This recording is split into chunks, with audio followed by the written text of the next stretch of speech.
Well, Democrats have delayed Kash Patel's confirmation, and although they can buy themselves some time right now using these well-known Senate tactics and rules, ultimately Kash Patel will be confirmed, and the Democrats are just dragging this out for themselves. They're doing nothing but hurting the country and hurting themselves in the process, because ultimately Kash Patel will be confirmed as the director of the FBI. Now, if you're new here, drop down below, hit that like button, hit that notification button, so you never miss another video from us again.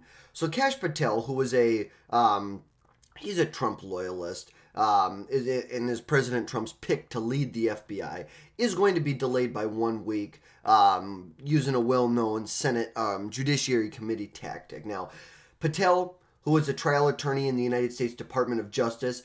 He worked in the National Security Division during Trump's first administration, was later appointed to be a senior counsel on counterterrorism at the House Intelligence Committee.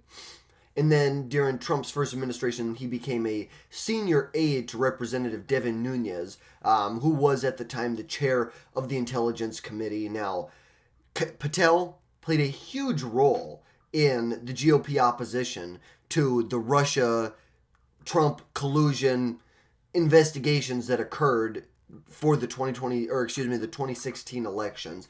He was a major player when it came to the offensive, going against what these Democrats were trying to do. Now, after Democrats took control of the House in 2019, Kash Patel was hired then as a staffer on President Trump's National Security Council. And Trump, at many different times, had considered appointing him during his first term to lead the FBI or the CIA, but it was stopped by other top officials like Bill Barr and Mike Pence. There was even a quote at one time that said, Kash Patel will be ahead of the FBI, and Bill Barr said, over my dead body, basically, to it. So obviously there was some resistance at the top of the in the former Trump administration. Now, Trump had a good relationship with Kash Patel.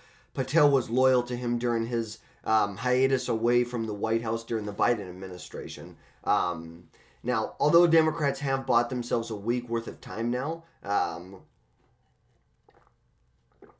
they cannot filibuster their way out of this. During Kash Patel's confirmation hearing, the Democrats could not land a punch on him. It was sad watching them like a whimpering dog trying to land a punch on Patel, and they just couldn't. They tried to go after him from so many different angles, whether you had Hazy, what's her name from the Hawaii senator, gosh, what's her name? Mazie Hirono, gosh, she's just dumber than a box rock. She had Amy Klobuchar going after her, or going after Kash Patel. They just could not land a punch on him. Their tactics were really useless against Kash Patel. Now, Democrats used a rule within the Senate Judiciary Committee known as the holdover rule, which is a mechanism that any one member can invoke to hold a nomination or a piece of legislation to be held for 1 week. Now, this is a rule. It's been used by both Democrats and Republicans before. Democrats have raised concerns that Patel has alleged ties to J6 rioters and that he would target political enemies as the head of the FBI. And it's kind of like you scratch your head when they say something like that. You're kind of like, well, wasn't that you guys? Weren't you the guys who planted FBI agents during the J6 riots? Weren't you guys the ones who targeted political enemies using the Justice Department and the FBI? Weren't you guys, the Democrats, the ones who targeted Trump? And then when Biden was on his way out of office, Biden was complaining that he shouldn't have appointed Merrick Garland because Merrick Garland didn't go after Trump hard enough or quick enough. So, kind of hard for them to argue that point when they're the ones who were targeting their political enemies for 4 years, and even get down to the lower level. The Justice Department was going after parents who were at school board meetings. It's like, you want to talk about top down, let's talk about the bottom up. Let's talk about the Biden administration going after parents trying to who wanted to protect sports. They wanted to protect women's sports. It's just absolutely ridiculous that they're trying to go this route with it. But this is just the political nature of these processes. There are some of these nominations that haven't been as political, like Marco Rubio. He was approved by or confirmed by everyone that was sitting in the Senate at the time. This is a much more politically motivated.